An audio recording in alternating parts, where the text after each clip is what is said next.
জনাব আবুল কালাম আজাদ সিদ্দিকী, টাঙ্গাইল ৭।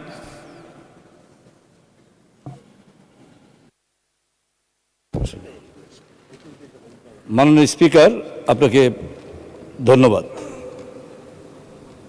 ৭১ বিধি অনুযায়ী আমি যে নোটিশটি দিয়েছি, বিষয়টি হলো আমার নির্বাচনী এলাকা টাঙ্গাইল ৭ মির্জাপুরের বেশ কয়েকটি ইউনিয়ন পাহাড়ি অঞ্চল।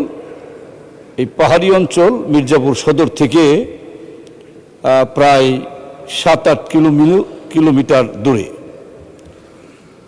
মির্জাপুরের পাশেই টাঙ্গাইল ৮, বাসাল সখীপুর উপজেলা এবং মির্জাপুর উপজেলা। মির্জাপুরের এই পাহাড়ি অঞ্চল এবং সখীপুর উপজেলার পাহাড়ি অঞ্চল একদম প্রত্যন্ত অঞ্চল। এই অঞ্চলের মানুষ স্বাস্থ্যসেবার থেকে বঞ্চিত আছে দীর্ঘকাল। সেখান থেকে, ওই পাহাড়ি অঞ্চল থেকে স্বাস্থ্যসেবা নেওয়ার জন্য থানা সদরে আসতে অনেক মুমূর্ষ রোগীর অবস্থা আরও বেহাল দশা হয়ে দাঁড়ায়। রাস্তায় অনেক রোগী মৃত্যুবরণ করেছে ইতিপূর্বে।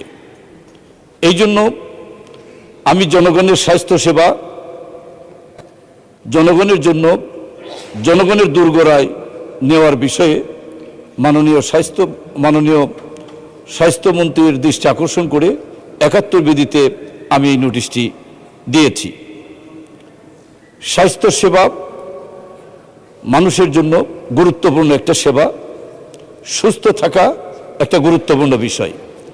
এই জন্য টাঙ্গাইল ৭ মির্জাপুর উপজেলার এই পাহাড়ি অঞ্চলে স্বাস্থ্যসেবা নিশ্চিত করার জন্য একটি হাসপাতাল নির্মাণ হলে শুধুমাত্র মির্জাপুর উপজেলার জনগণ উপকৃত হবে না, আমাদের পাশেই বাসাল সখীপুর থেকে নির্বাচিত